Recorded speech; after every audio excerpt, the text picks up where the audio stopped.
Sir, parang awa nyo na. Nagsasabi po ako ng totoo. Hindi ko po talaga narinig ang usapan ninyo. Paano ko naman po kayo maririnig eh? Kakatok pa nga lang sana ako pero narinig ko na may tao kaya aalis na lang po sana ako. Mabuti na lang narinig ko na nakikinig siya sa usapan natin, sir. Kung hindi, siguradong mapapahamak tayo. Sabihin mo ang totoo, Rodolfo. Ano mga narinig mo sa usapan namin kanina bago mo binala kumatok sa pinto? Maniwala po kayo, sir. Wala po ako narinig na kahit na ano. Yung oras nakakatok sana ako, ayun lang yung oras nakakarating ko lang at eksakto naman na papalis na ako nang sumilip sa pintuan si Sir Edmond. Kaya nga akala niya ay nakikinig ako. Kung ako sa inyo, sir, tutudasin ko na to. Hindi natin alam, baka kapag pinakawalan natin to, dumiretso pa to sa mga pulis. Ah, ganun ba? Tingnan na lang natin kung magagawa niya pa yon.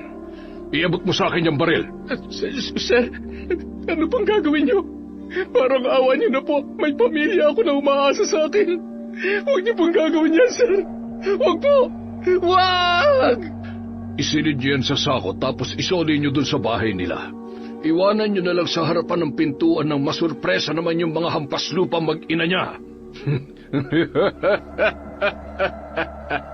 Taon 1900, Kogon, Baybay, Leyte. Sa isang liblib na lugar sa Leyte, naninirahan ang mag-ina na sina Delia at Jea.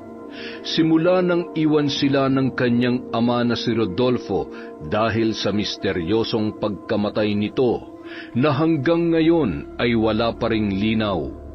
Naging malungkutin na si Jea at tanging ang ina lamang niya ang nais na palagi niyang kasama. Bata pa lamang siya nang maganap ang hinding-hindi niya makakalimutang pangyayari. Isang araw, may nag-iwan na lang basta sa bangkay ng kanyang ama sa harapan ng kanilang bahay. Nasa loob ito ng isang sako. Ngunit nang suriin nila ang labi ng ama, ay nakitaan nila yon ng 2 tama ng bala ng baril sa sentido, 4 na tama sa dibdib at 3 tama naman ng bala sa hita.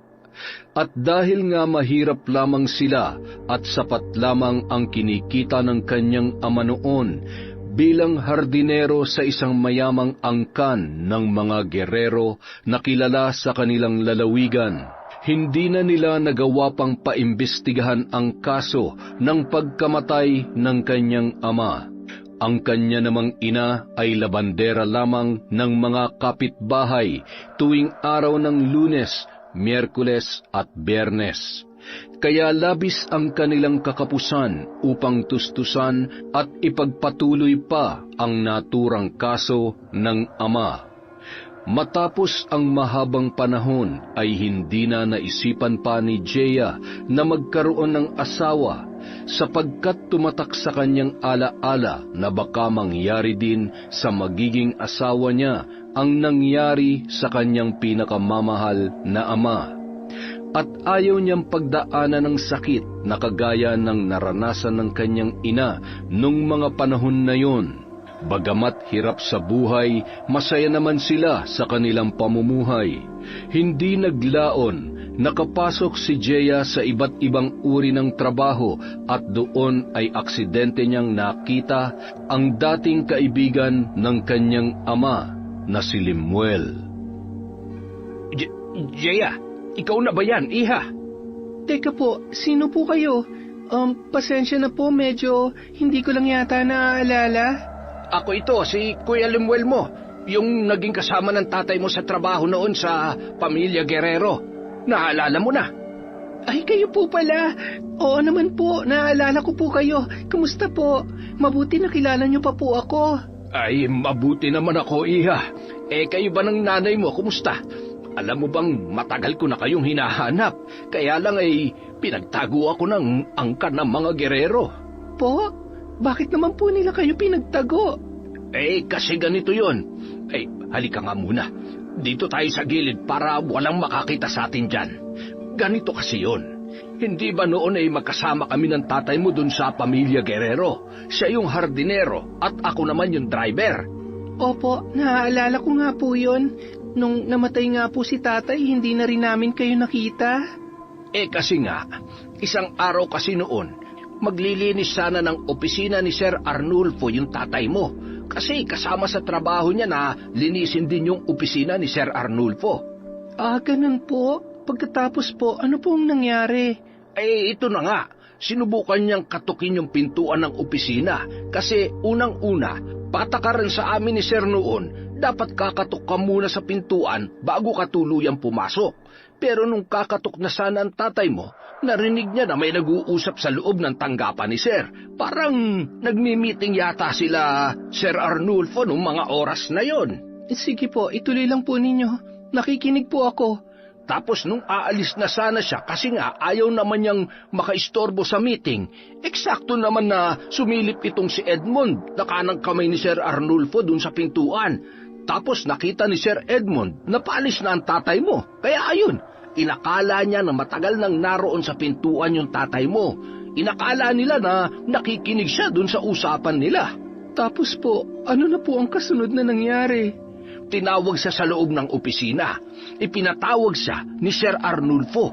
Tapos ako naman, nagtago na ako nun sa likod ng mga basurahan habang pinakikinggan ko kung anong magaganap. At tama nga ang hinala ko kasi napagbintangan nga ang tatay mo na nakikinig sa usapan nila. Kaya ayun, narinig ko pa nga parang nagmamakaawa si Rodolfo noon. Tapos ilang minuto lang ang lumipas, ay bigla na lamang may narinig na akong malakas na sunod-sunod na putok ng baril. Ay sigurado ako na si Sir Arnulfo ang pumatay sa kanya. Totoo po ba talaga yung sinasabi niyong yan, Kuya Lemuel? Sigurado ako, Iha. At kung makakapagdemanda ka, handa akong humarap bilang testigo. Mga hayop sila. Matapos nilang pakinabangan ng tatay ko, papatayin na lang nila ng ganun-ganun na lang. Kaya nawala rin ako matapos ang pangyayaring yun. Kasi pinagbantaan ako ng mga gerero na magpakalayo-layo na raw ako kung ayaw ko madamay, pati ang pamilya ko. Alam kasi nila na alam ko ang buong pangyayari. Gusto ko lang pong malaman, ano po kaya yung ikinakatakot nila na marinig ng tatay ko na pinag-uusapan nila? Meron po ba kayong ideya? Alam mo kasi ganito yan, Iha May mga sindikato kasi sila.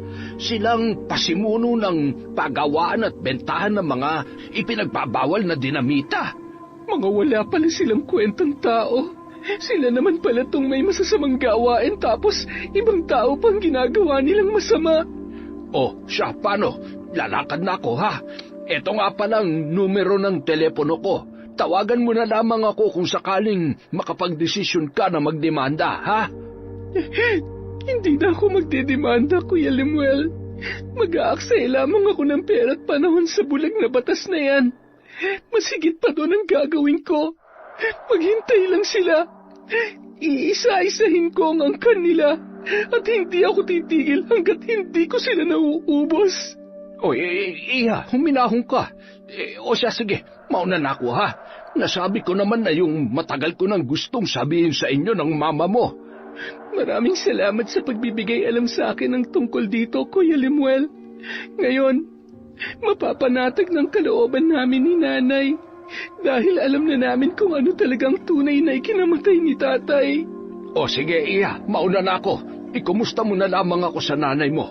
Ay, teka, ito pala, para sa inyo. Kakanin yan. Alam kong paborito yan ng nanay mo. Maraming salamat po, Kuya Lemuel. Yun ang mga bagay na natuklasan ni Jeya mula sa dating kaibigan ng kanyang ama na si Rodolfo. Kaya naman, labis ang galit sa kanyang puso ng mga sandaling yon. At dahil sa pagsiklab ng kanyang puot, isang desisyon ang kanyang ginawa.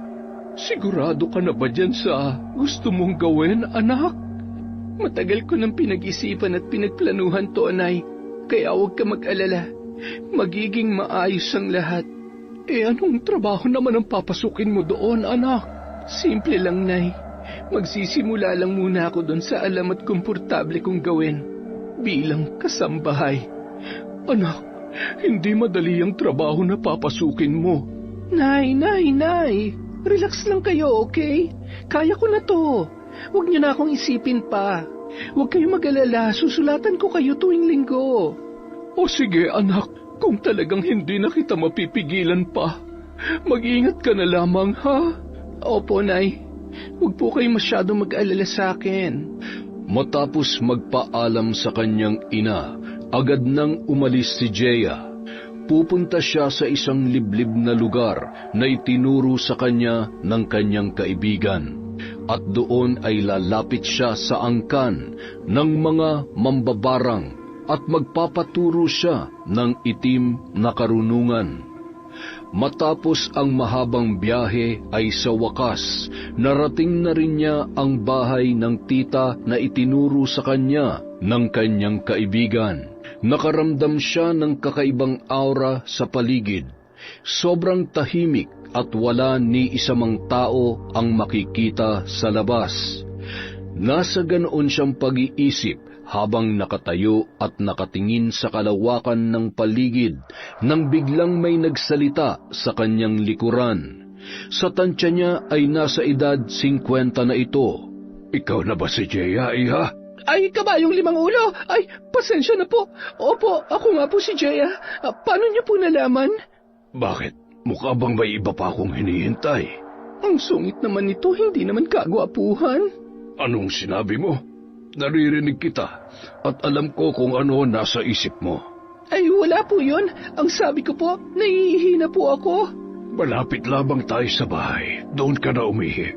Nang marating nila ang bahay ni Mang Dante ay parabang ayaw na niyang tumuloy.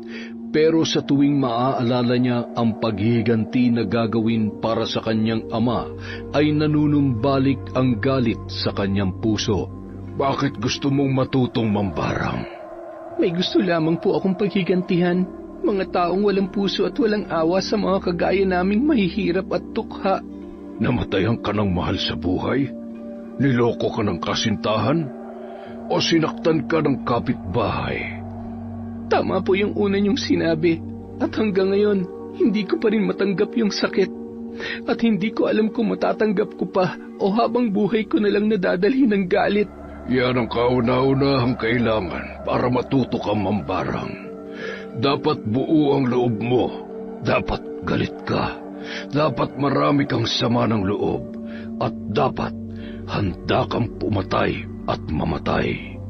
Matagal ko na pong pinag-isipan to. Nagkaroon lang ako ng higit na pagnanais na gawin to nang malaman ko mula sa isang kaibigan na sinadya pala talagang patayin ang tatay ko. Sadyang nakakagalit ang mamatayan ng mahal sa buhay, lalo na kung wala siyang kalaban-laban. Tama po kayo dyan. Pero tito, matagal po bang matutunan ng pambabarang? Depende sa'yo. Depende kung hanggang saan ang antas na nais mong matutunan.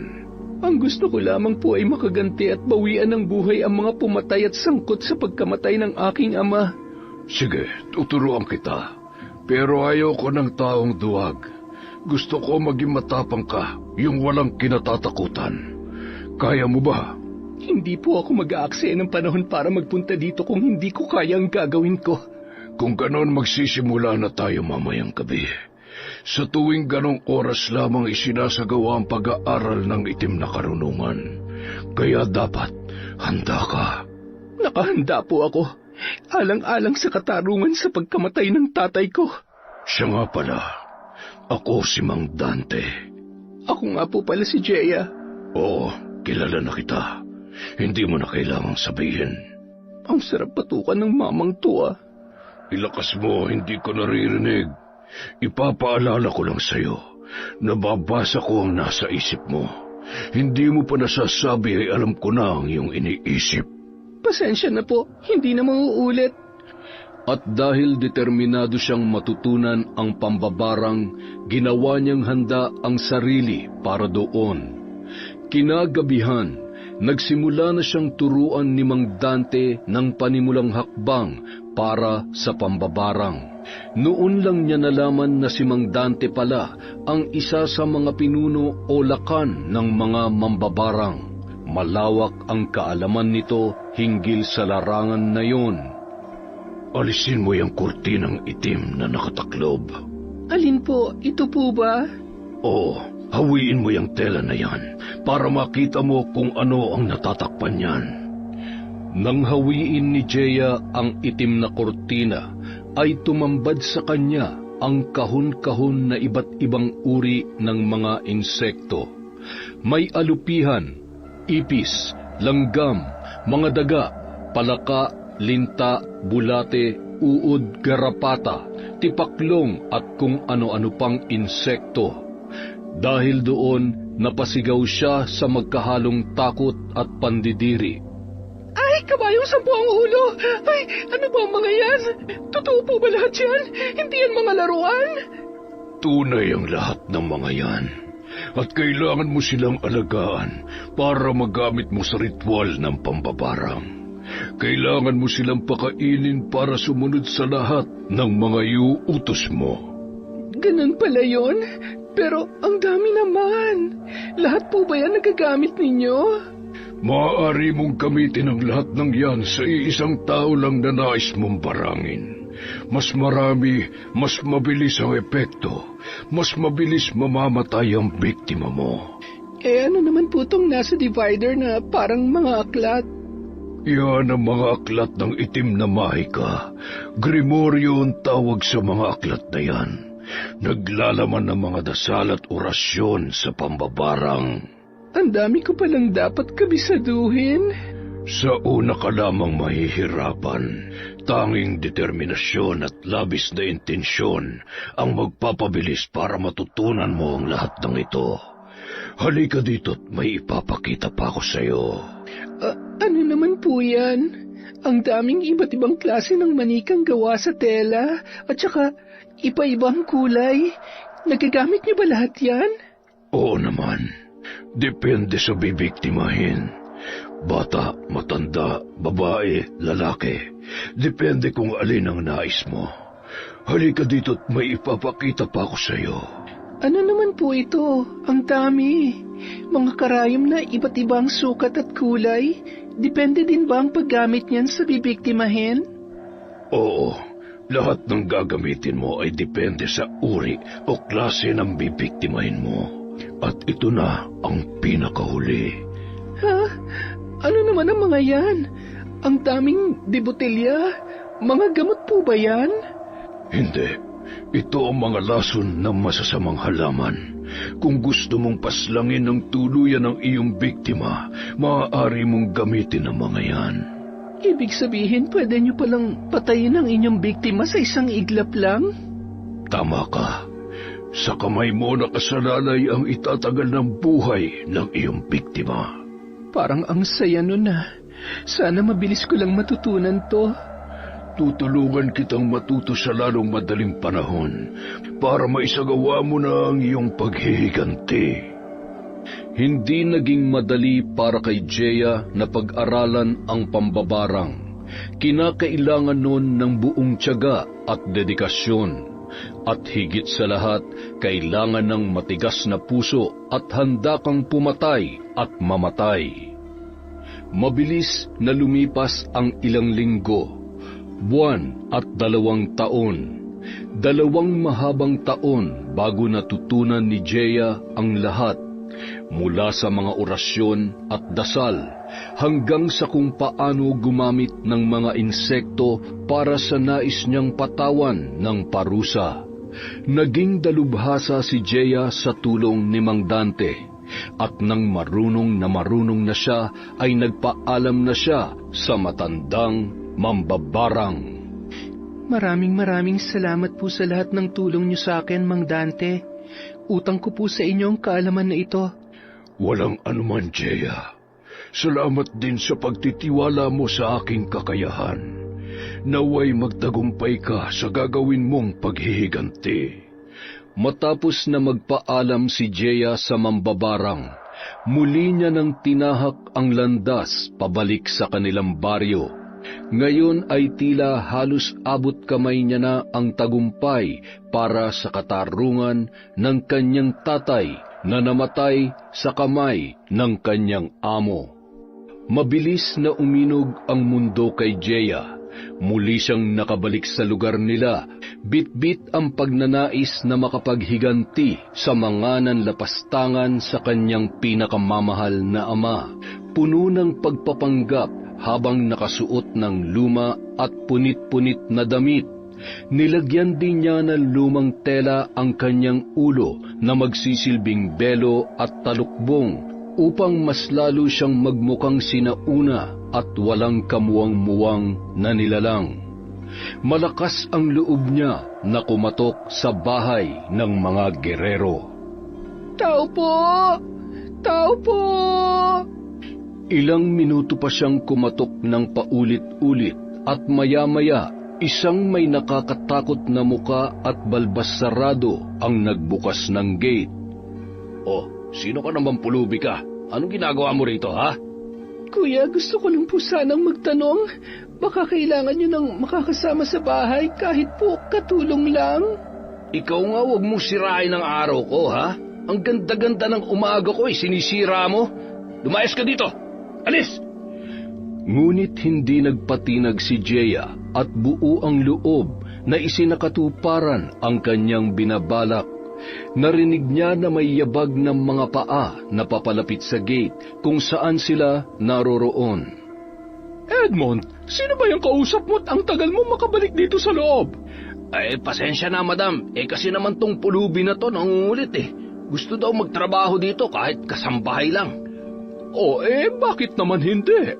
Naisip ko lang, bakit hindi natin siya tanggapin para naman may mautus-utusan tayo at mapaglaruan? Papasukin mo siya. Mga hayop, ngayon napatunayan ko na kung gaano kasama ang mga puso at gaano kaitim ang mga budhi ninyo. Tingnan natin ngayon kung sino ang totoong mapaglalaruan. Matanong ko nga lang pala, babaeng pulube, ilang taon ka na? May asawa ka na ba? Hindi kasi ako tumatanggap na may asawa na kasi ayaw ko ng dagdag palamunin dito sa bahay. Wala po akong asawa. 30 taong gulang na po ako at wala na po akong pamilya. Solo na lang po akong namumuhay. Mabuti kung ganon. Ay siya nga pala, doon ka matutulog sa isang bakanteng kulungan ng mga aso, ha? Ayaw kong pumasok ka dito sa loob ng bahay namin. Bawal dito ang basurang kagaya mo. Sige po, wala pong problema sa akin kahit saan niyo ako patulugin. Magsisimula ka na magtrabaho ngayon, pero hindi ka sa loob ng bahay ko, ha? Ayoko madungisan mo ang sahig ng mamahalin kong bahay. Kung ganon, ano po magiging trabaho ko dito? Simple lang naman. Araw-araw kang hahalik sa mga paa ko, pero gusto kong gawin mo yon habang nakasapatos ako, ha? Madam, masyado naman po yatang mahirap yung ipinapagawa nyo. Wala na po bang iba? Mahirap ba? Di sige, iba na lang. Lumayas ka na lang sa harapan ko ngayon din. Kung ayaw mong gawin ang ipinapagawa ko sa'yo, pues makakaalis ka na. Ay hindi po, sige po, papayag na po ako. Basta wag lang po ninyo akong paalisin dito. Madali ka naman palang kausap Ang dami mo pang arte. Sige na, simulan mo ng trabaho mo ngayon din. At pikit matang lumuhod si Jeya sa harapan ni Sylvia habang humahalik sa sapatos ng ginang.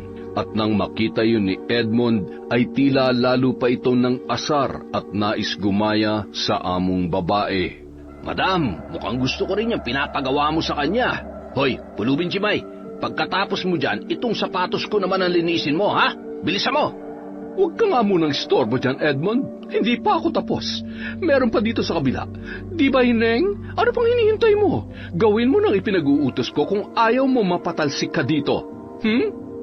At dahil nga wala pa siyang gagawin ng araw na yon dahil kararating pa lamang niya sa mansyon, nagsunod-sunuran muna siya sa mga ito. Dahil alam niya sa kanyang sarili na hindi nila magugustuhan ang mga susunod na mangyayari. Kinabukasan, maagang nagising si Jeya dahil sa tawag ni Edmond. Kahit paano ay nakatulog naman siya na mahimbing dahil binigyan siya ng maayos na kwarto ng kanyang among babae sa likurang bahagi ng bahay. Nang sabihin pala nito kahapon na doon siya patutulugin sa kulungan ng mga aso ay nagbibiro lamang ang madam. Pero ramdam pa rin niya ang pangmamata nito Kaya para sa kanya, hindi pa rin yun ligtas sa kanyang paghihiganti. Hoy, Pulube, baka nakakalimutan mo. Katulong ka dito, hindi ka bisita. Aba, anong oras na? 5:00 na ng umaga, tulog ka pa. Imbis na ako natutulog pa ng ganitong oras, ako patuloy ang ginising nila madam para lang gisingin ka. Pasensya na po kayo, Sir Edmond. Napagod po kasi ako kahapon at kagabi sa mga trabaho dito. Ganon. Ibig sabihin nagrereklamo ka na? Di ba ikaw naman na may gusto na magtrabaho dito? Baka gusto mong sabihin ko kay Sir Arnulfo na nagrereklamo ka, na mapatalsik ka na kaagad. Naku, wag po pakiusap. Hindi na po mauulit. Pangako, ngayon lang po ito kasi hindi pa po sanay ang katawan ko sa ganitong gawain. Ang dami mo pang satsat dyan. Bumangon ka na nga. Ipinatatawag ka nila Madam at Sir Arnulfo. Hindi uubra yung katamaran mo dito, ha? Sige po, maghihilamos lang po ako. Susunod po ako kaagad doon. 3 minuto lang ang ibibigay ko sa'yo, ha? Kapag wala ka pa dun sa loob ng 3 minuto, ikakandado kita dyan sa hawla mo. Naintindihan mo? Opo, susunod po ako kaagad. Galit na iniwan siya ni Edmond matapos nagisingin at sabihin sa kanya na ipinatatawag siya ng mag-asawang amo. Ngayon pa lang niya makikilala ang among lalaki dahil hindi niya ito nakita kahapon. Marahil ay madaling araw na itong nakauwi at ngayon ay aalis ng muli ng maaga. Matapos niya maghilamos at magpunas ng muka, nagsuklay lang siya ng bahagya saka tinungo na ang sala ng bahay. Kinakailangan pa niyang dumaan sa hardin na nasa gilid ng kabahayan bago marating ang mismong pintuan noon. Oh, gising na pala ang hampas lupang Pulubi. Halika dito, may sasabihin ako sa'yo. At sana intindihin mong mabuti, ha? Sige po, ano po yun? May mga kailangang bilhin ang Sir Arnulfo mo sa labas. Kailangan niya ng tagabitbit. At total, ikaw naman ang katulong dito, kaya ikaw ang gagawa nun. Sige po, wala pong problema. Ikaw ba si Jeya, iha? Siguro naman ay nasabi na sa iyo ng Ma'am Sylvia mo at ni Edmond ang mga kailangan mong gawin dito. Ayaw ko nang tatamad-tamad at hindi uubra sa akin ang tatanga-tanga. Naiintindihan mo? Opo, sir. Nasabi na po nila sa akin ang lahat at naiintindihan ko naman po. Ano nga po ulit yun? Abay, anak ng teteng, oo. Uulitin ko pa ba talaga? Ay, hindi po. Joke lang po yun, sir. Teka, ano nga palang pangalan mo? Para naman alam namin kung sino ang hahanapin sakaling may nakawing ka dito sa mansyon namin. Jeya po, sir. O siya, sige, Jeya. Sasamahan mo ako sa labas, ha? Lahat ng mga ipamimili ko, ikaw ang magpapasok sa kotse. Naintindihan mo? Sabi ko lahat. Ibig sabihin, kay mabigat o magaan, bubuhatin mo para ilagay sa sasakyan. Maliwanag ba? Opo, sir. Mabuti kung ganon. Edmond, pakihanda na ang sasakyan. Nakahanda na po, sir. Pwede na po ba akong bumalik ulit sa pagtulog? Sige, mabuti pa nga matulog ka na ulit. At sana huwag ka na magising pa. Ay, sir, huwag naman po sanang ganon. Palabas na sana sina Jeya ng pintuan ng bahay nang makita niya ang isang binatilyo na lumabas sa isang silid at nakabihis ng uniforme na tila papasok ito sa eskwelahan. Ngumiti siya dito bilang pagbati, ngunit hindi siya pinansin nito at sa halip ay tinapunan lang siya ng matatalim na tingin. Oh, Vince, anak, mabuti at naabutan pa kita bago bumalik sa pagtulog. Ayusin mo ang pag-aaral mo, ha? Huwag kang tutulad sa ibang bata dyan na puro pagbubulakbul lang ang inaatupag. Sige na, pumasok ka na. Nalaman ni Jeya na Vince ang pangalan ng bata at anak pala ito ni Edmond. Ngunit ang ipinagtataka niya ay kung bakit tila malamig ang pagtrato ng bata sa ama, para bang hindi siya komportable na kausap ito. Nasa malalim siyang pag-iisip nang maramdaman niya na may humawak sa patilya ng buhok niya at siya ay hinila. Ikaw babae ka, masyado kang tsismosa. Kanina pa naghihintay ang sir mo sa labas tapos ikaw nakatanga ka lang pala dito? Aray, Madam Sylvia, nasasaktan po ako. Sa susunod, huwag ka nang kung saan-saan patitingin. Madali ka. Napahawak sa buhok si Jeya nang pabalya siyang isinakay ng among babae sa likurang bahagi ng sasakyan ni Arnulfo. Mangyak-ngiyak siya sa sakit sa pagkaladkad sa kanya nito papunta sa loob ng kotse. Matapos ang halos 1 oras na biyahe, nakarating na rin sila sa kanilang pupuntahan. Bumaba sila ni Arnulfo at sinenyasan siya nito na sumunod lamang sa likuran. Tila isang malaki at malawak na palengke yon dahil halos lahat ng paninda ay mabibili mo na roon. Maya-maya, sinenyasan siya ni Arnulfo na huminto at maghintay na lang muna. Napaatras naman siya ng kaunti upang humanap ng tamang pwesto para maghintay. Ngunit sa pag-atras niya ay hindi niya nakita na may lalaki pala na nasa kanyang likuran at nabundol siya nito ng bahagya. Ano ba naman? Tumingin ka nga sa nilalakaran mo. At ako pa may kasalanan, ha? Paano ka ba naman hindi makakabangga? Meron bang naglalakad na nakatalikod? Hoy, hindi ako naglalakad. Napaatras lang ako kasi basa ng tubig ang dadaanan doon. Kaya dito ako pumunta sa tuyo.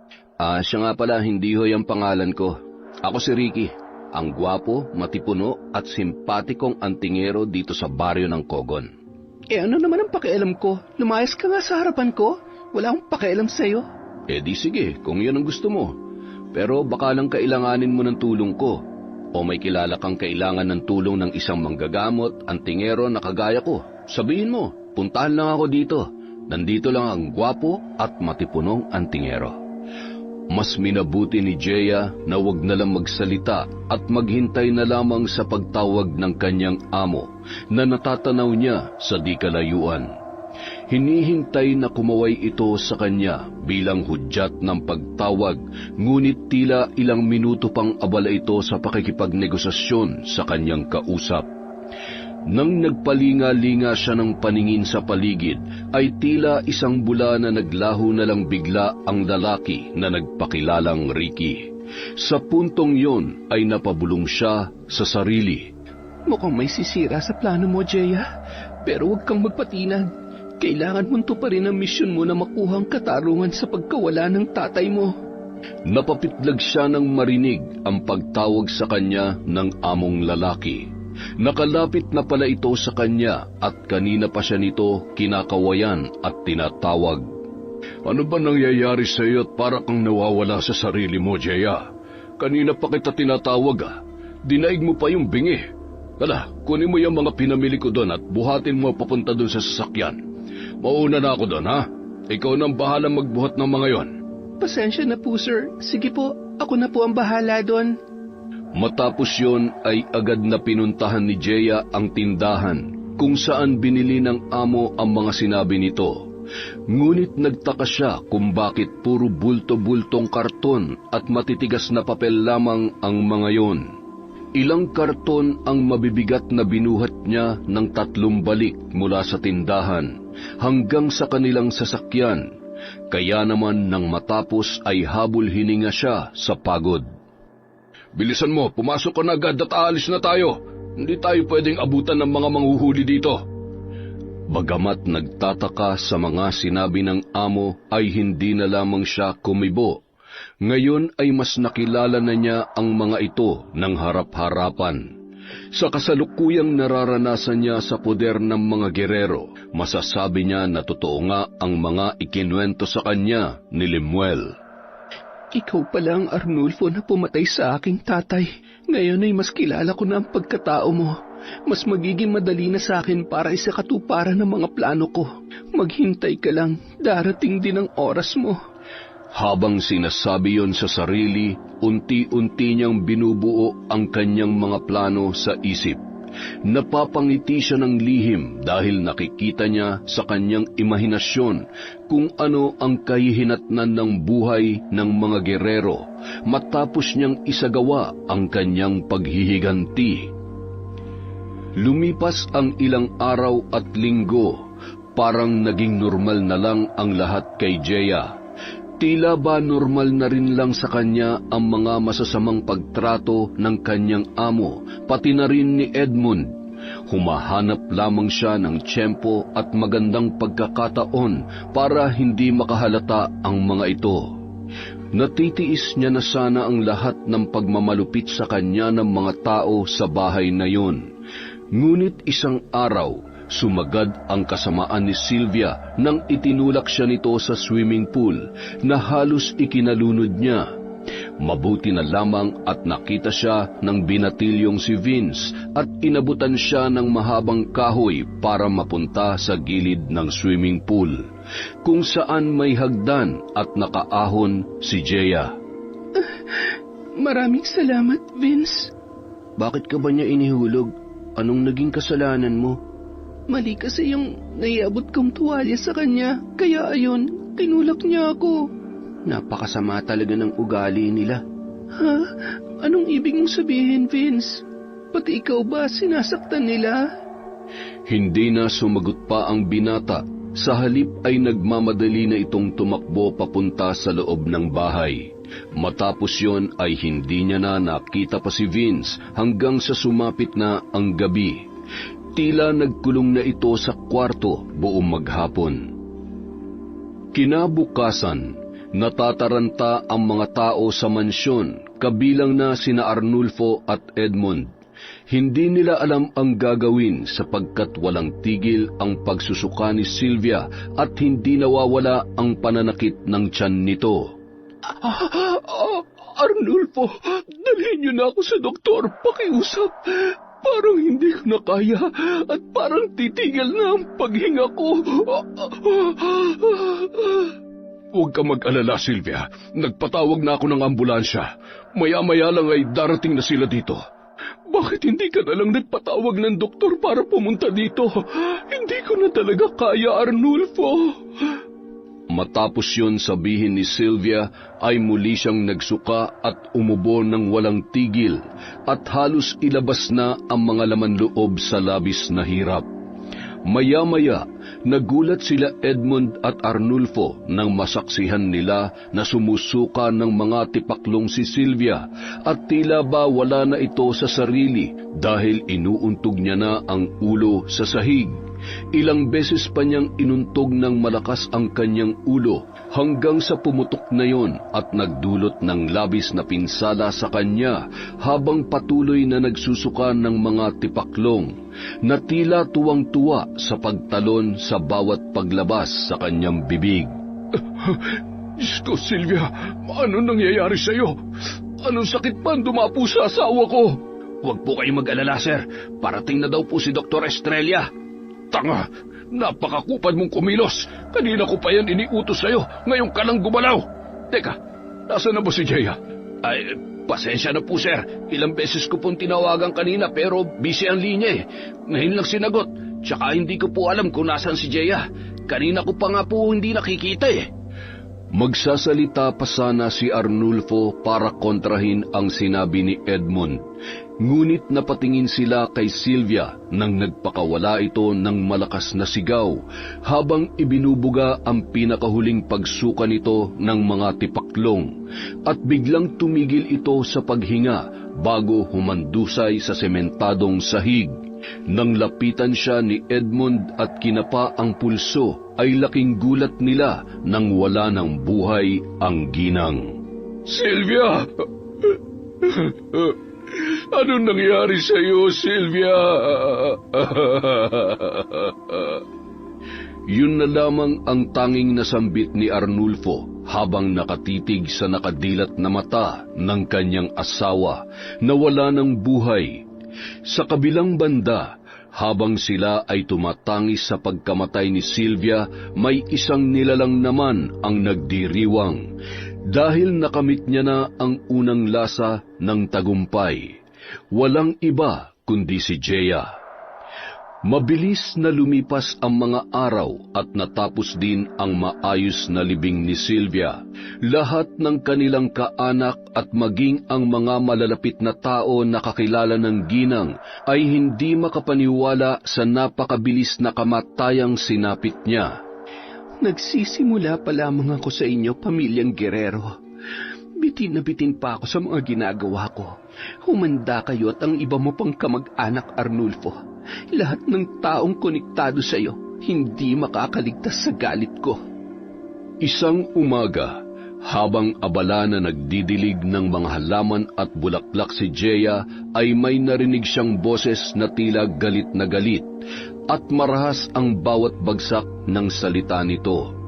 Nang lumapit siya sa pinanggagalingan ng boses, ay napagtanto niya na si Edmund pala yun, at tila kinagagalitan ang anak na si Vince. Kapag hindi mo inayos yung pag-aaral mo, sa susunod, baka magsawa na si Sir Arnulfo na pag-aralin ka at itigil niya na yung perang ibinibigay niya sa akin buwan-buwan. Lalo pa ngayong wala na si Ma'am Sylvia. Nag-iisip ka bang bata ka? Tay, ginawa ko naman po ang lahat Pero yun lang po talagang kaya ko. Tanga! Kapag nalaman ni Sir Arnulfo yung katwiran mong baluktot, baka palayasin pa tayo nun dito sa mansyon. Gusto mo bang pulutin na lang tayo sa lansangan? Aray ko po, Tay. Nasasaktan po ako. Tama na po. Talagang masasaktan ka hanggat hindi ka nagtatanda. Kailangan nating mag-ingat sa mga kilos at galaw natin dito dahil pwede tayong palayasin anumang oras. Paano pag-aaral mo? Anong sasabihin ng mga tao sa atin pag uwi natin sa probinsya? Palagi na lang po kayong ganyan, Tay. Mas iniisip niyo pa yung sasabihin ng ibang tao kaysa sa akin na anak niyo. Ni minsan hindi niyo po ako tinanong kung ayos lang ba ako. Sarili niyo lang lagi ang iniisip niyo. Pati kay nanay nagawa niyo yun. Dahil hindi niyo pala talaga siya mahal. Walang yakang bata ka, tumigil ka. Huwag mo na mabanggit-banggit pa yung tungkol sa nanay mo. Kung hindi, isusunod kita sa kanya. Nang marinig ni Jeya ang pinag-uusapan ng mag-ama, ay nakadama siya ng labis na awa sa binatilyong si Vince. Sa pagkakaalam niya noon ay biktima ito ng pagmamalupit ng mga gerero, ngunit kabaliktaran pala yun. Dahil mismong ama niya ang nagdudulot ng labis na takot sa bata. Dahil hindi na nakatiis sa awa kay Vince, lumabas na siya mula sa pinagtataguan kanina at inawat ang lalaki sa pananakit nito sa kanyang anak. Sir Edmund, teka lang. Parang hindi na po tama yung ginagawa niyo sa anak niyo. Aba, nakikialam ka na, hampas lupa. Bakit? Ano bang alam mo sa pagdidisiplina ng magulang sa anak, ha? Wala kang ang pamilya, di ba? Ulila ka, di ba? Oo, wala nga akong pamilya, pero naging anak din ako at naranasan ko din magkaroon ng magulang. Pero yung mga magulang ko, hindi kagaya mo. Ang sasama ninyo. Lahat kayo masama. Ayoko sa inyo. Ayoko sa inyo. Matapos sabihin yon ng binatilyo, ay umiiyak itong nagtatakbo papasok sa loob ng mansyon at doon ay nagkulong sa kanyang kwarto. Nakita mo ng ginawa mo? Kapag may nangyaring masama sa anak ko, hindi ko alam kung anong magagawa ko sa iyo, babaeng hampas lupa. Nanatili namang matatag si Jeya at tinitigan sa mga mata ang lalaki. Ngunit si Edmund hindi nakatagal sa pagtitig na yon at galit na umalis sa harapan niya, ngunit napahinto ito at nag-iwan ng salita kay Jeya. Hindi pa tayo tapos, babae. Ang pinakaayaw ko sa lahat ay yung pakialamera. Kapag hindi tumino yung anak ko dahil sa'yo, paghihiwa-hiwalayin ko yung katawan mo. Hindi ako takot mamatay, Sir Edmund. Kagaya nga ng sinabi mo, ulilang lubos na ako. Walang pamilya at higit sa lahat, walang anak. Ngayon, sino sa atin ang natatakot mamatay? Matapos niyang sabihin yon ay tinitigan niya ng matalim at walang kakurap-kurap ang mga mata ni Edmund. Habang hingal na hingal sa labis na galit ang lalaki, wala na siyang nagawa kundi ang umalis ng tuluyan sa harap ni Jeya. Nang makalayo na ang lalaki, agad siyang pumunta sa harap ng kwarto ng binata at kumatok doon. Ngunit hindi siya nito pinagbuksan ng pintuan. Magpahinga ka muna dyan, Vince, ha? Kapag gusto mo ng kausap, nandito lang ang ate Jeya mo. Wika niya habang nasa labas ng pinto ng kwarto, ngunit wala ni anumang tugon mula sa bata na nasa loob. At dahil inisip niya na masama lang talaga ang loob ng binata, ay hindi niya na muna ito inabala pa. Sa halip ay bumalik na siya sa trabaho at ipinagpatuloy yon. Ngayong nabawasan ng mga kalaban mo, Jeya, magiging mas madali na lang sa'yo ang lahat. Nay, Patawad kung matagal kitang hindi kinausap o sinulatan man lang. Huwag ka na mag-alala, Nay. Sa muling pag-uwi ko, bitbit ko na ang hustisya na matagal na nating inaasam-asam para kay tatay. Tanging bulong niya sa sarili habang lumuluha. Naging abala si Jeya sa mga gawain sa mansyon, kaya naman hindi na niya napansin pa ang paglabas ni Vince sa kwarto nito at pinakain siya ng isa sa mga kasambahay. Matapos kumain ay nagtungo ang bata sa likuran ng bahay kung nasaan ang swimming pool at doon ay umupo sa isa sa mga kahoy na upuan. Nagulat na lamang siya nang biglang may nagsalita sa bandang likuran habang malalim ang kanyang iniisip. Ayos ka lang ba, Vince? Kamusta ka na? Bakit ka nandito? Iwanan mo na ako. Gusto kong mapag-isa. Vince, kakampi mo ko. Hindi mo ako kaaway. Handa akong makinig sa lahat ng mga gusto mong sabihin. Sa sinabing yon ni Jeya ay napalingon sa kanya ang binata at ngumiti. Hudyat na nais na niyang makipag-usap. Dahan-dahan namang lumapit si Jeya sa binata na nakangiti rin at umupo sa tabi nito. Naaalala ko na naman tuloy si nanay. Kagaya mo rin siya, mabait, at palagi akong ipinagtatanggol kay tatay kapag pinapalo niya ako. Ha? Bakit? Ano bang nangyari sa kanya? Nasaan na siya ngayon? Patay na si nanay. 6 na taon pa lang ako noon pero naaalala ko na yung buong pangyayari. Ate Jeya, may pagtatapat ako sa'yo. Ipangako mo sa akin na wala kang ibang pagsasabihan, ha? Oo naman, Vince. Makakaasa ka. Mapagkakatiwalaan mo ang Ate Jeya mo. Sige, sabihin mo, ano ba yun? Si tatay, siyang pumatay kay nanay. Pinapalo ako nun ni tatay kasi hindi tama yung nabili ko nung utusan niya ako sa tindahan. Tapos inaawat siya ni nanay, pero hindi siya nagpaawat. Sinakal niya si nanay, hindi niya tinigilan hanggang sa malagutan na ng hininga. Ay nako, Vince. Halika nga dito, payakap nga ang Ate Jeya mo. Hindi ako makapaniwala na may mga asawa na magagawa yun sa kabiyak nila.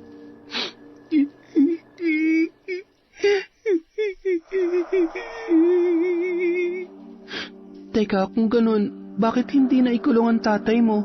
Dapat nakakulong siya ngayon dahil napatay niya ang nanay mo. Malabong may pakulong si tatay, Ate Jeya. Kasi nung mga panahon na yun, tauhan na siya nila Sir Arnulfo at Madam Silvia. Sila nagpalaya sa kanya kasi may kilala silang mga bigating tao sa gobyerno. Naiintindihan kita, Vince. Ganyan din ang nangyari sa tatay ko. Namatay na lang nang walang kalaban-laban at sila pala ang may kagagawan. Pero sa huli, naging bulag pa rin ang batas. Ha? Anong ibig mong sabihin, ate? Napatay na ang tatay mo at sila rin ang may kagagawan. Vince, may ipagtatapat din ako sa'yo. Pero mangako ka rin sa akin na sa atin lang to at walang ibang makakaalam. Pwede ba yon? Oo naman, ate. Ikaw lang ang naging mabuting tao sa akin sa mansyon na ito, kaya karapatan mo ring pakitaan ng kabutihan. Salamat, Vince. Mabuti ka pa, nakikita mo yung kabutihan ng tao sa'yo. Walang anuman po, ate, pero ano po ba yung ipagtatapat ninyo? Isa akong mambabarang, Vince. Mangkukulam. Ganon. May alam ka ba tungkol sa kanila? Ha? Totoo po ba yan, ate? Naririnig ko na po yan noon tsaka nababasa ko rin sa ibang libro pero wala akong eksaktong ideya kung paano yun nangyayari. Kaming mga mambabarang, kaya naming pumatay ng tao gamit lang ang ritual at ang itim na kapangyarihan. Talaga po? Nakakatakot po pala kayong kalaban. Huwag niyo po akong babarangin, ha? Bakit ko naman yun gagawin sa'yo? Mabuti kang bata, Vince, kaya hindi mo dapat maranasan yon. Sabi po ni tatay wala daw akong kwenta. Tanga daw po ako. Bobo, walang alam. Hindi nag-iisip ng tama. Huwag ka maniwala sa tatay mo. Siya lang ang naglalagay sa isip mo ng mga bagay na yan. Ang mga kagaya nilang masasamang tao, dapat binabarang. Si Madam Sylvia po, di ba naging masama siya sa inyo? Ibig sabihin po ba, kayo ang dahilan ng pagkamatay niya? Binarang niyo po ba siya? Aaminin ko sa'yo, Vince. Oo, binarang ko siya. Pero nagsisimula pa lang ako sa paghihiganti ko sa kanila. Astig, nakakatakot. Pero ate, sana po huwag niyong gawin yun kay tatay ha. Alam ko po masama din ang turing niya sa inyo.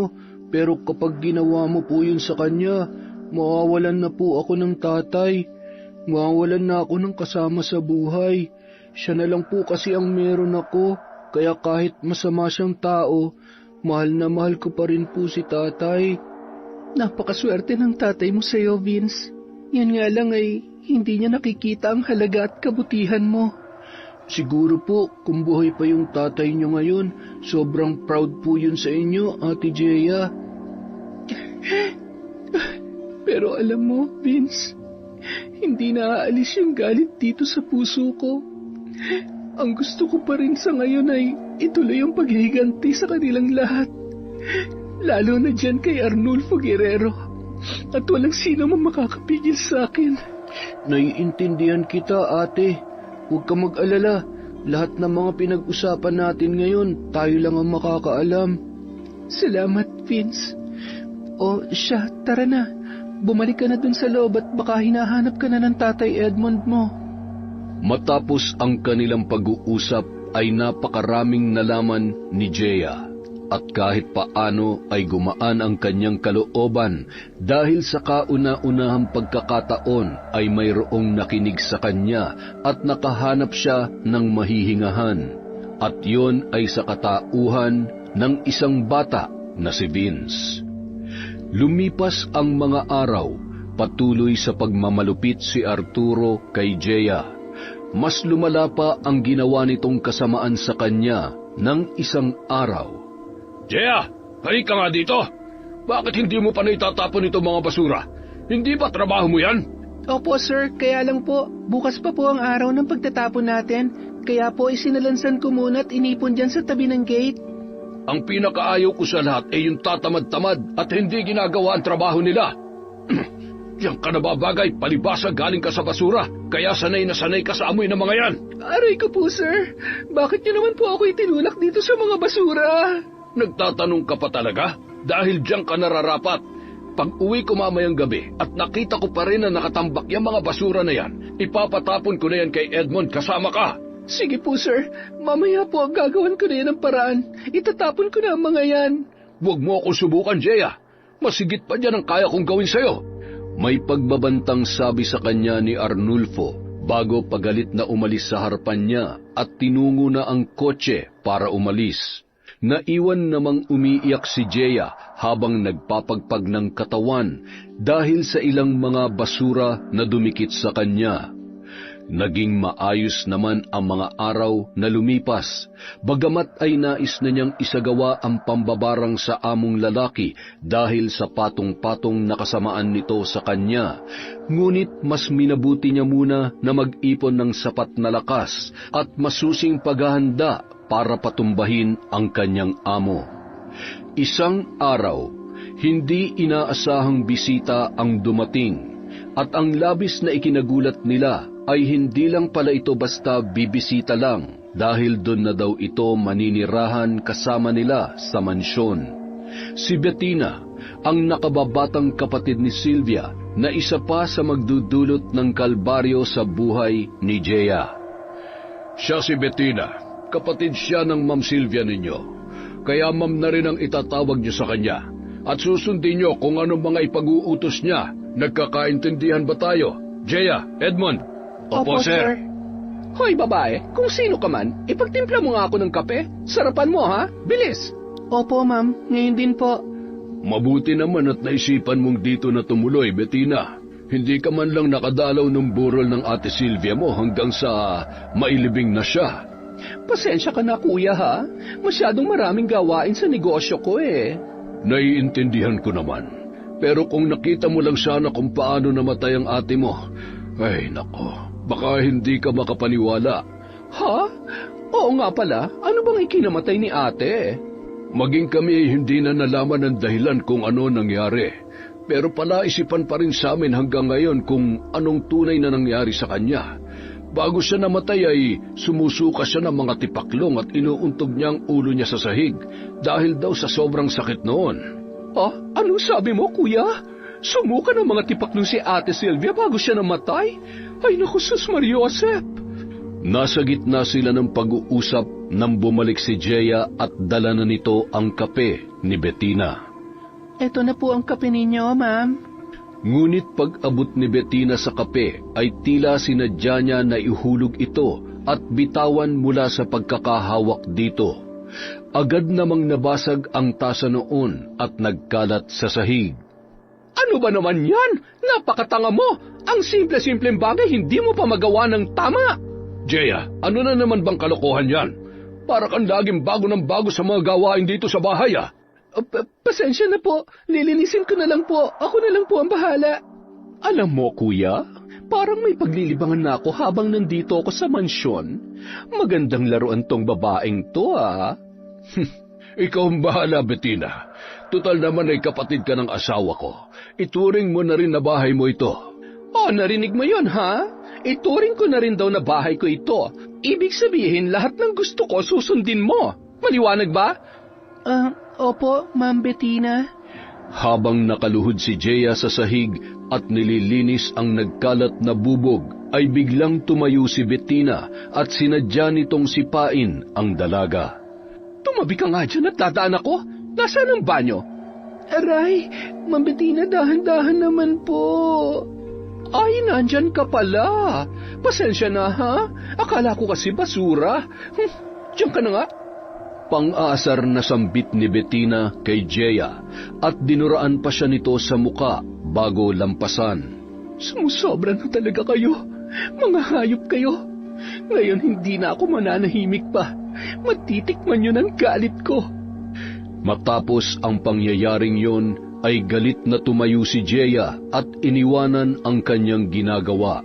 Nagpupuyos na nagtungo sa maliit na kwartong tinutulugan niya sa likod ng bahay at doon ay nagkulong. Naghihimutok na inilabas ang mga kagamitan sa pambabarang. Ngayon tingnan natin kung sinong tunay na magmumukhang laruan, Bettina. Inilabas niya sa itim na kahon ang manika na gawa sa lumang tela at kasabay noon ay ang karayom na kulay itim. Inilabas din niya ang isang maliit na kahon na puno ng mga bulate at ipis ang laman. Itinaas niya ang dalawang kamay habang nakapikit at umuusal ng masamang orasyon. Halos 1 oras siyang nagbigkas ng mga dasal bago lubusang lumabas ang bisa ng mga yon. Mga alagad kong ipis at bulate, pumasok kayo sa katawan ng babaeng ito at sirain ninyo ang loob ng kanyang katawan. Samantala, habang nasa banyo naman si Bettina ay bigla siyang napasigaw dahil nakita niya ang duming inilalabas niya ay pawang mga malulusog at matatabang bulate. Tulong! Kuya Arnulfo! Ang daming bulate na lumalabas sa akin! Ano ba itong nangyayari? Agad namang kumatok sina Arnulfo at Edmond sa pintuan ng banyo, ngunit hindi nila yon mabuksan. Hindi ko mabuksan ang pinto, kuya! Ipihit mo lang, Bettina. Sir, mukhang nakalak sa loob. Hindi niya yata alam na nailak niya. Ay, Diyos ko po, ano ba ito nangyayari sa pamilya namin? Samantala, wala pa ring humpay ang paglabas ng mga bulate kay Bettina. Hindi siya makatayo ng maayos dahil hindi niya alam kung paano maglalakad upang abutin ang kanyang mga damit. At dahil sa pagpupumilit niyang tumayo ay nawalan siya ng balanse at nadulas. Tumama ang batok niya sa kanto ng inidoro at pabagsak na napahiga siya sa sahig ng banyo. Nagdurugo na ang kanyang ilong at ulo nang mabuksan nila Arnulfo ang pintuan ng banyong yun. Bettina, ano nangyari? Ma'am Bettina, ayos lang po ba kayo? Pinakikiramdaman nila ang babae kung buhay pa, ngunit kapwa sila halos mapatalon sa gulat nang walang ano-ano ay nakita nila na nagbuga ang babae ng napakaraming ipis na kulay itim. Nagliparan ang mga yon sa mukha nila at isa-isa silang napaatras. Sa halip na tulungan si Bettina ay nagkanya-kanya sila ng takbo dahil sinasalakay sila ng mga ipis na lumalabas mula sa kanyang bibig. At dahil nga hindi na nila natulungan pa ang babae, tuluyan nang naubusan ito ng dugo at nawalan ng buhay habang nakanganga at nakadilat ang mga mata na nakahandusay sa sahig ng banyo. Ano mga inutil? Masaya ba? Masaya ba ang laro na ibinibigay ko sa inyo? Hindi pa ako tapos. Nasa pangalawang yugto pa lamang ako ng aking paghihiganti. Uubusin ko kayong lahat. Uubusin ko kayo! Matapos isagawa ni Jeya ang pambabarang kay Bettina, ay isa-isa niyang iniligpit ang kanyang mga kagamitan. Pawis na lumabas sa kanyang silid. Dali-dali siyang nagpunta sa mansyon at nagkunwari na nag-aalala sa nangyari kay Bettina. Diyos ko, Ma'am Bettina, ano po ang nangyari sa kanya, sir? Paayos pa naman siya kanina nung kausap natin, hindi ba? Hindi ko alam. Wala akong alam. Ay, ewan ko. Mababaliw na yata ako. Tila hindi na yata normal ang nangyayaring ito sa mga tao dito sa mansyon ah. May palagay ako, sir, na meron talagang kakaiba. Ah, anong ibig mong sabihin, Edmond? Naisip ko lang, sir, nang bago mamatay si Madam Sylvia, may lumabas din sa kanya noon na mga insekto, hindi ba? Tapos halos katulad lang din ng nangyari kay Ma'am Bettina. Pareho silang nagsusuka ng mga insekto. Ano naman ngayon? Anong iniisip mo, Edmond? Sa lugar po namin, sir, kapag ganyan na nangyayari, malakas ang paniniwala namin may nambabarang sa kanila. Ano bang kalokohan yung sinasabi mo, Edmond? Wala ka na talagang matinong sinabi. Sige, buhatin mo na yung Ma'am Bettina mo nang madala na tuloy natin sa ospital. Ospital? Sigurado po ba kayo, sir? Mukha pong patay na yan eh. Sa tingin ko, hindi na sa ospital kailangan dalhin yan. Dalhin nyo na po sa punerarya. Ay, sa tingin ko nga. Edmond, sa punerarya mo na nga lang dalhin si Bettina. Ihanda mo na ang sasakyan at sasama ko. Sige po, sir. Ngayon din po. Ingatan niyo po si Ma'am Bettina. Kawawa naman siya. Hindi pa nga kami lubos na nagkakakilala eh. Nawala na siya kaagad.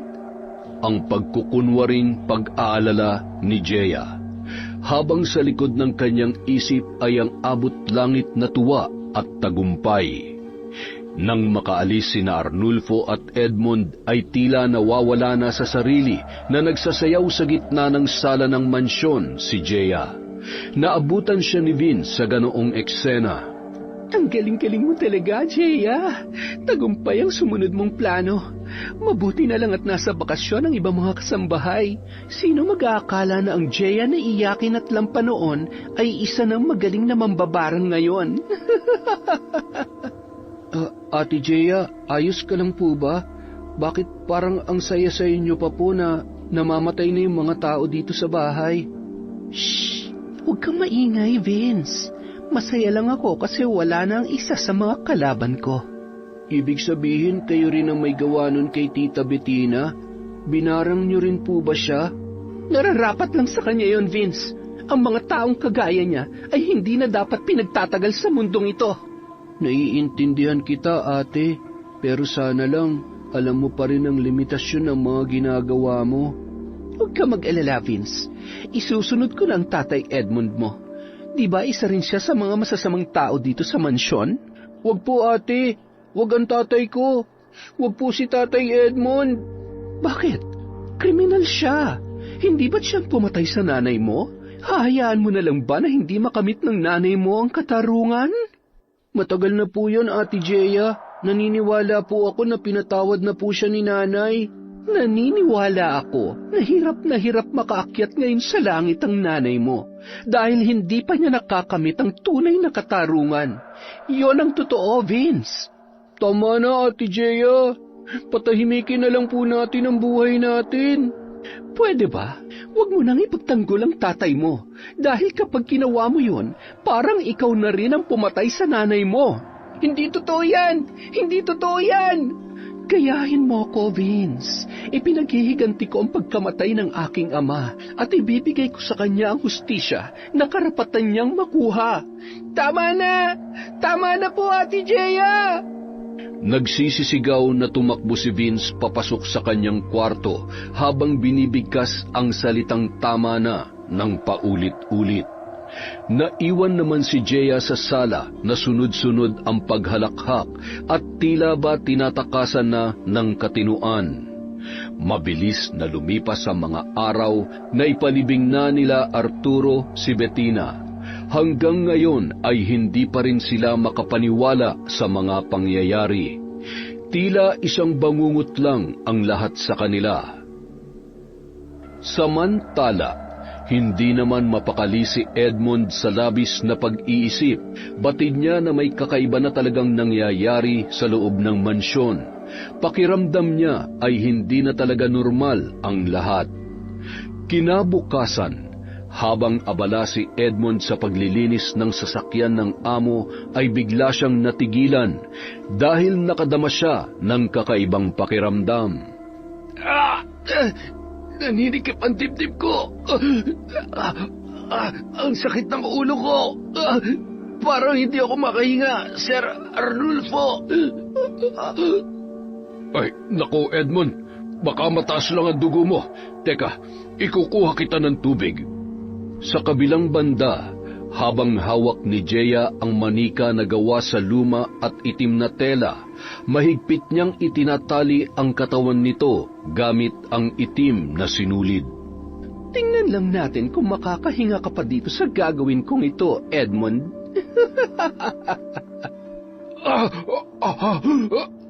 Bakit mas lalong sumasakit ang dibdib ko? Bakit parang lalo akong hindi makahinga? Tulong! Nang makabalik si Arturo ay nakita niya na nakahandusay na sa sahig si Edmond. Nang subukan niyang buhatin ito ay naramdaman niya na buhay pa ang lalaki, ngunit habol hininga na. Jeya! Nasaan ka ba? Tulungan mo ako! Buhatin natin si Edmond, Jeya!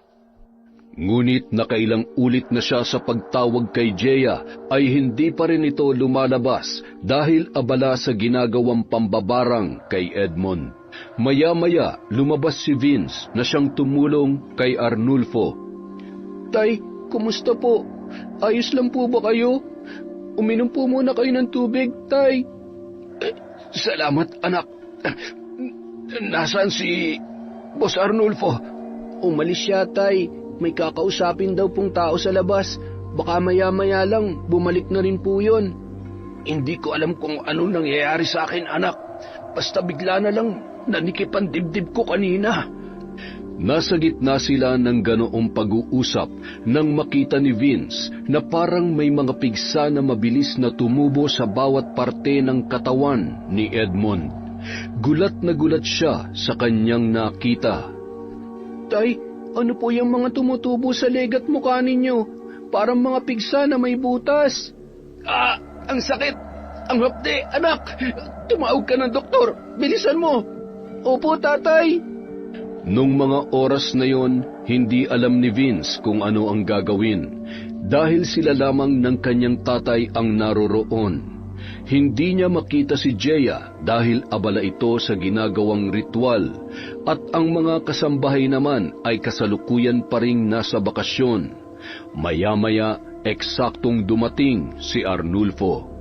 Sir Arnulfo, si tatay po parang kailangan na yatang dalhin sa doktor. Palala na po ng palala. May mga tumutubo pong sugat sa buong katawan niya. Ay, sige, halika at dalhin na natin siya sa ospital. Mabilis na pinaandar ni Arnulfo ang sasakyan matapos nilang pagtulungan na isakay doon si Edmond. Nang nasa ospital na sila ay halos hindi na makatiis sa labis na sakit si Edmond at tila may mga dugo at nanana na naglalabasan sa kanyang mga sugat. Idagdag pa ang tila mga insekto na kulay berde na nagliliparan paikot sa kanya na hindi nila mawari kung saan nagmumula. Matapos nilang magpakonsulta sa doktor ay tila wala namang nangyari dahil pinauwi lamang sila ng kilalang doktor ni Arnulfo. Simpleng sugat lamang daw yun, kaya niresetahan lamang sila ng gamot na dapat niyang inumin. Kinahapunan, nang makauwi na sila sa bahay ay lumala pa ang kondisyon ni Edmond. Ngayon ay sumusuka na siya ng mga palaka at ibang uri ng mga insekto kasama ang gamo-gamo. Samantala, tila naglalaro naman si Jeya sa kanyang ginagawa. Naisipan niya na tigilan muna si Edmond at hayaan muna ito na mahirapan sa kanyang nararanasan. Oops, kumalma ka lang muna, Jeya. Huwag mong ubusin ang lakas at kaalaman mo para sa walang kwentang Edmond na yan. Itinigil niya muna ang pambabarang kay Edmond dahil mas gusto niyang mahirapan ito ng mas matagal dahil sa kasamaan na ginawa rin nito sa kanya at para na rin sa galit niya nang malaman na ang lalaki pala ang kumitil sa buhay ng sarili nitong asawa. Inayos niya ang sarili at muling bumalik sa loob ng kabahayan. Dahil nga hindi nila iniisip na si Jeya ang gumagawa ng lahat, ay tila hindi na rin nila hinahanap ang presensya nito. Samantala, naging maayos ang kondisyon ni Edmond, bagamat ay naroon pa rin sa buong katawan niya ang mga sugat, ngunit hindi na siya hirap huminga gaya nung nakaraang araw. Ngunit dahil alam ni Vince ang lihim ng babae, nilapitan niya ito habang naglilinis ng hardin sa labas ng bahay kinahapunan. Nagulat pa si Jeya nang biglang magsalita sa likod niya si Vince. Alam kong ikaw ang gumagawa nito kay tatay, Ate Jeya. Nakikiusap ako. Sana naman tigilan mo na siya, ate. Oo, alam kong naging masama siya sa'yo, pero kahit paano naman, nakikita ko na gusto niya ring maging mabuting ama sa akin. Saglit naman na natigilan si Jeya sa ginagawa at napabaling sa binata. Ikaw pala, Vince. Naiintindihan ko naman yung nararamdaman mo, pero ang dami kasing kasalanan na ginawa ng tatay mo. Alam mo yun, hindi ba? Ate, kung ano man yung nagawa niyang kasalanan sa akin at sa amin noon ni nanay, napatawad na namin siya. At alam ko naman na hindi ganun kalalim ang mga nagawa niya sa'yo para gawin mo to sa kanya. Ang dali mong sabihin yan, Vince, dahil hindi ikaw ang nasa kalagayan ko. At ganun lang din ba kadali para sa'yo na pumatay ng tao kahit pwede mo namang piliin na magpatawad, ate? At kapag ginawa mo yon, naiisip mo ba kung ano mangyayari sa akin? Ate, anak ka din. At alam mo ang pakiramdam ng anak na nawalan ng magulang. Kapag pinatay mo si tatay, para mo na ring ipinarana sa akin ang paghihiganti mo dahil aalisan mo ako ng tatay na siya na lang na meron ako. Pag-iisipan ko, Vince. Mahirap yan. Kung alam mo lang, mahirap yung hinihiling mo sa akin. Madali lang po yan, Ate Jeya. Kung palalayain mo lang yung sarili mo sa labis na galit, magagawa mo magpatawad. Hindi kita pipilitin ngayon. Hindi kita mamadaliin sa mga desisyon mo. Ikaw na ang bahala kung matitiis mong may mawalan uli ng ama dahil lang sa paghihiganti mo. Tandaan mo, ate, hindi kami ang tunay mong kalaban. Matapos ang mga makahulugang salita na yon ng binata, ay umiiyak siyang iniwanan si Jeya. Habang si Jeya naman nang maiwang mag-isa ay tila inilabas ang lahat ng sama ng loob at naghuhumiyaw sa pag-iyak na tila hindi maipaliwanag ang galit sa kanyang puso. Kinabukasan, napansin nila na nawawala na ang mga sugat ni Edmond sa katawan at bumubuti na ang kanyang pakiramdam. Naging masigla na rin siya at naging masayahin. Yun ang tunay na Edmond bago pa man siya mapunta sa poder ng mga gerero at maimpluwensyahan ng mga ito. Mabuti naman tay, umayos na ang pakiramdam nyo. Sana po magtuloy-tuloy na. Kumain na po kayo para makainom na po kayo ng gamot. Anak, maraming salamat. Patawarin mo si tatay sa pagiging masama sa iyo, ha? Patawarin mo ako sa mga panahon na sarili ko lang ang iniisip ko. At higit sa lahat, sana anak, napatawad mo na ako sa nagawa ko sa nanay mo. Hindi ko naman talaga intensyon na gawin yun. Tay, bata man ako kung titingnan, pero alam ko na pong tanawin ang buhay sa magagandang parte nito at hindi yung masasamang alaala. Pwede pa naman po tayong magsimulang muli, Tay. Maraming salamat sa pag-unawa mo, anak. Ako na ang pinakamaswerteng tatay sa buong mundo dahil sa pagkakaroon ng anak na kagaya mo. Huwag na tayong magdrama pa, Tay. Ang mahalaga, pareho na nating tanggap ang lahat. At naging maayos na nga ang relasyon ng mag-ama dahil sa mga pangyayaring yun. Nais din magpasalamat ni Vince kay Jeya dahil alam niya na nilambutan na ng babae ang puso para tuluyang itigil ang pambabarang kay Edmond. Ang buong akala nila ay maayos na ang lahat, ngunit ang pinakapuso ng paghihiganti ni Jeya ay doon pa lang pala magsisimula. Isang gabi, kauuwi lamang ni Arnulfo galing sa labas. Tila hindi maganda ang kanyang pakiramdam. Masakit ang kanyang ulo at buong katawan. Hindi rin siya kumain buong maghapon dahil wala siyang gana. Sir, kumain po kayo kahit kaunti lang para makainom kayo ng gamot. Ayoko. Naiintindihan mo ba? Mabuti pa lumabas ka na dito. Sige po, sir. Sakaling may kailangan kayo, tawagin niyo lang po ako sa sala. Labas! Bahagya pang napalundag si Edmond dahil sa gulat nang sigawan siya ni Arnulfo. Samantala, habang nahihirapan si Arnulfo sa nararamdaman, ay tila nagdiriwang naman sa kanyang lungga si Jeya. Ngayon na ang araw na itinakda ko para sa iyo, Arnulfo. Oras na para magbayad ka sa kasalanang nagawa mo. Hinawakan niya ang muka ng maliit na manika at nilamukos yun, habang dinadaganan niya ng kulay itim na mabigat na bato at patuloy sa kanyang pagtawa. Sa kabilang banda, hindi na alam ni Arnulfo kung paano kikilos dahil sa sakit na kanyang nararamdaman. Maya-maya pa, tila natatabingi na ang kanyang muka at nawawala na ito sa tamang posisyon. Hindi rin siya makagalaw dahil tila pakiramdam niya ay may nakadagan sa kanya na mabigat na bagay. Ang sakit! Aray ko! Sobra! Yun na lamang ang tanging nasambit ni Arnulfo. Maya-maya, pinipilit niyang bumaba ng hagdanan galing sa kanyang kwarto. Halos hindi na siya makalakad dahil sa bigat ng katawan at ang mukha niya ay hindi na makilala kung anong itsura dahil sa labis na pagkakatabingi nito. Sir Arnulfo, sandali lang po, huwag kayong gagalaw. Aakyat ako dyan para tulungan kayong makababa. Ilang saglit lamang, nakababa na si Arnulfo sa tulong ni Edmond at iniupo niya yon sa may sofa sa sala. Hingal na hingal ito na hinahawakan ang kanyang ulo. Aray! Ang sakit ng ulo ko! Alisin mo ang sakit ng ulo ko, Edmond! Gumawa ka ng paraan! Parang awa niyo na, hindi ko na kaya ang sakit! Dalhin niyo ako sa doktor!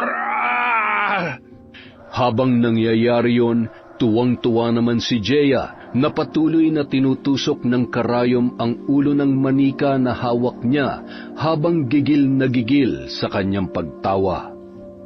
Tay, alam niyo po, sa tingin ko, hindi doktor ang kailangan ni Sir Arnulfo. Ano kaya kung tumawag na tayo ng albularyo? Paano ka naman nakakasiguro na albularyo ang kailangan niya, anak? Baka po may kakilala kayo, Tay. Magtanong-tanong po tayo habang hindi pa huli ang lahat kay Sir Arnulfo. Nang biglang maalala ay napaisip si Edmond.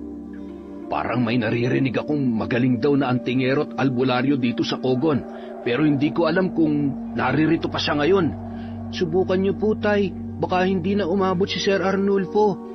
Dali-dali namang umalis si Edmond at binaybay ang lugar kung saan niya noon narinig na kinaroroonan ng antingero. Halos paliparin niya ang sasakyan ng amo para lang mabilis na makarating sa lugar ng naturang antingero. Hindi naging madali sa kanya ang paghahanap dito dahil nasa sulok at liblib ang bahay noon. Mabuti na lang at may dala siyang sasakyan. Mabuti na lang din kilala ang antingero sa lugar nila, kaya naman madali itong naituro ng mga tao. Nang makita ang bahay ng antingerong si Ricky, ay agad niyang sinabi dito ang pakay, at naunawaan naman agad ng antingero ang kanyang ibig sabihin. Mabilis itong sumama kay Edmund, bitbit ang bag at dinala niya ito sa bahay nila Arturo, kung saan labis na ang paghihirap na dinaranas ng amo sa kamay ng mambabarang na si Jeya. Pagdating pa lang sa bahay ng matanda ay kitang-kita na ni Ricky kung gaano kalubha ang kalagayan ni Arnulfo. Mukhang kanina ka pa pinaglalaroan ng mambabarang na to ah. Teka, palalabasin natin siya sa lungga niya. Isinuot niya ang gintong medalyon ng San Benito, matapos ay may kinuha siya mula sa dalang bag na tila isang parte ng alimango. Ito ang suklob, ang talukap ng alimango na mabisang pantanggal at pangontra sa mga barang. Ipinatong niya yon sa ulo ni Arnulfo at nagsimulang manlaban ang lalaki. Umusal naman ng banal na orasyon si Ricky habang nakapikit. Nang una ay mahina pa yon, ngunit maya-maya ay palakas na ng palakas ang kanyang orasyon na ginagawa. Lalo lamang nanlaban si Arnulfo, ngunit hindi niya matamaan ng mga suntok ang antingero. Tila ba tumatagos lang sa katawan nito ang bawat pagsuntok na kanyang inihahataw. Sa ngalan ng medalyon ng San Benito, ipakita mo sa akin ang anyo na mambabarang na nasa katawan ng lalaking ito. Matapos niyang bigkasin yun, tila nag-ilaw ang medalyon na suot niya sa kanyang leeg at inilabas noon ang figura ng isang babae na kasalukuyang nasa gitna ng ritual ng pambabarang. Kilala kita, babae. Binabalaan kita kung ayaw mong magwakas sa hindi magandang paraan ng buhay mo. Palayain mo ang matandang ito. Ngunit tila walang balak tumugon ang mambabarang. Sa halip ay mas lalo pa nitong pinahirapan si Arnulfo. Ilang saglit pa, halos hindi na nila makilala ang matandang lalaki. Kulubot at nangingitim na ang muka nito, at ang dila ay nakalabas na halos sumayad na sa lupa. Kitang-kita din sa kanya na tila hirap na. Kuya, si Sir Arnulfo, parang iba ng itsura. Nararamdaman ko malapit lang dito ang mambabarang. Alam ko po kung nasaan siya, kuya. Halika, sasamahan po kita. Pagkasabi noon ay dali-dali nilang tinungo ang kinaroroonan ng mambabarang, habang pinagtutulungan na buhatin nila Vince at Edmund si Arnulfo. Maya-maya, narating na nila ang kwarto ni Jeya kung saan ginagawa ang ritual ng pambabarang. Ah, nandito ka lang pala, ha? Mabuti naman at hindi mo na ako pinahirapan. Ngayon tingnan natin kung hanggang saan ang kaya mong gawin. Isang malakas na sipa sa pintuan ng kwarto ang ginawa ni Ricky at agad naman nabuksan yun. Sabi ko na nga ba ikaw ang mambabarang eh. Nang nagkita pa lang tayo nun sa palengke, ramdam ko na hindi mabuti ang hangarin mo. Kahit kailan talaga pakialamero kang antingero ka. Tutal nagmamatigas ka. Sige, bibigyan kita na maayos na laban. Kung ayaw mo madamay dito, huwag kang makialam, mayabang na antingero. Pasensya ka na ha. Gusto ko lang talagang madamay eh. Vince, Kuya Edmund, huwag niyong bibitiwan si Mang Arnulfo ha.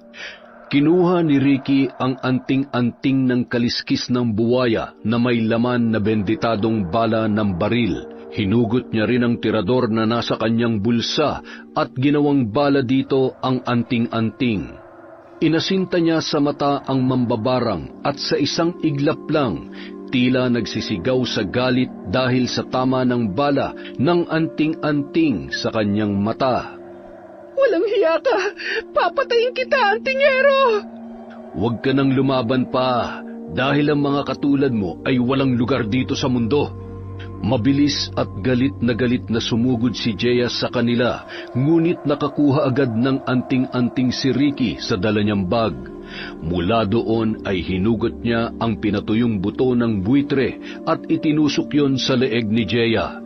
Napaungol sa sakit ang mambabarang at nanghihina na bumagsak sa sahig. Napasigaw naman sa awa si Vince. Ate Jeya! Tama na po! Hindi naman talaga masamang tao si Ate Jeya. Masyado lang siyang nadala ng galit dahil sa gusto niya makapaghiganti sa pumatay sa tatay niya. Samantala, tila naging mabuti na ang kondisyon ni Arnulfo nung mga oras na yon. Bumalik na siya sa normal at tila walang nangyari sa kanyang katawan. Habang hirap na hirap ay nagawa pang magsalita ni Jeya. Hindi ko man makuha ang katarungan sa pagkamatay ng aking amang si Rodolfo. Masaya ako na nagawa kong maging magkasundo at maging maayos muli ang relasyon ninyo ng tatay mo, Vince. Ha? Si Rodolfo Delioso? Anak ka niya? Oo, siya ang tatay ko. Gusto ko lang sana mabigyan ng katarungan ng kanyang pagkamatay. Pero masaya na ako. Hindi ko man yun makamit. Diyos ko, Jeya, patawad sa mga nagawa ko sa iyo at sa ama mo. Alam kong walang kapatawaran na nagawa ng pamilya namin sa inyo. Ganun pa man ay humihingi ako ng tawad sa iyo at sa iyong ina. Ibig sabihin, siya rin na may gawa kung bakit ako biglang nagkasakit noon. Opo, Tay. Pero dahil sa pakiusap ko na huwag niyang ituloy, dahil wala naman tayong kasalanan sa kanya, itinigil niya ang pambabarang sa inyo. Maraming salamat, Jeya. Patawad din sa lahat ng mga masasamang nagawa ko sa iyo. Salamat dahil sa iyo naging maayos muli ang pagsasama namin ng anak ko. Ngayon, tapos na ang laban. Dahil lahat kayo ay isasama ko. Isasama ko kayo sa kamatayan! Habang nakasalampak sa lapag, ubod lakas niyang inihampas ang kamay sa sahig at nagdulot yon ng tila isang malakas na pagyanig kasabay ng pag-ihip ng malakas na hangin at lahat sila ay nagtalsikan kung saan-saan, maliban sa antingerong si Ricky na tila ipinagkit ang mga paa sa kanyang kinatatayuan. Gaano man kabuti ang naging hangarin mo, Jeya, masama naman ang pamamaraan mo para makuha ang katarungan na iyong inaasam. Sa huli, hindi pa rin mananaig ang kasamaan laban sa kabutihan. Matapos sabihin yon, dinukot ni Ricky sa bulsa ng pantalon ang aghimuan. Ito ay isang espesyal na punyal na may 7 talim sa magkabilang gilid. Puno ito ng orasyon at balot sa mga banal na dasal. Isinaksak niya yon sa puso ng mambabarang kasabay ng malakas na orasyon. Sa isang iglap lang ay bumagsak sa sahig ang walang buhay na mambabarang, hanggang sa nagliyab ito, nasunog at naging abo.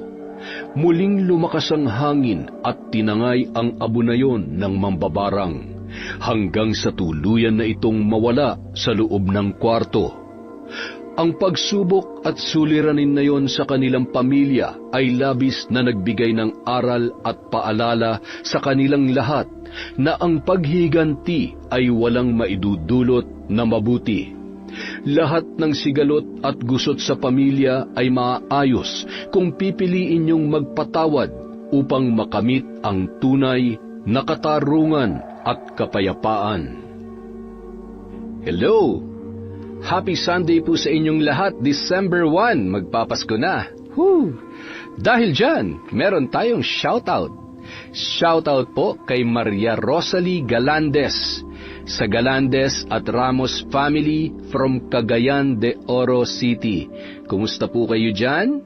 Mag-iingat po kayo lagi. Maraming salamat po sa pagsubaybay sa Kwentong Enteng. Hello kay Elisa Disierto, bagong listener natin from Hong Kong. Welcome po sa Kwentong Enteng. Hi po kay Girly Aguasito from Zamboanga City. Hello po kay Jennifer Robles from Qatar. Kay Clarice Junco from Riyadh, Saudi. Hello din po kay Peter Tom Galandines.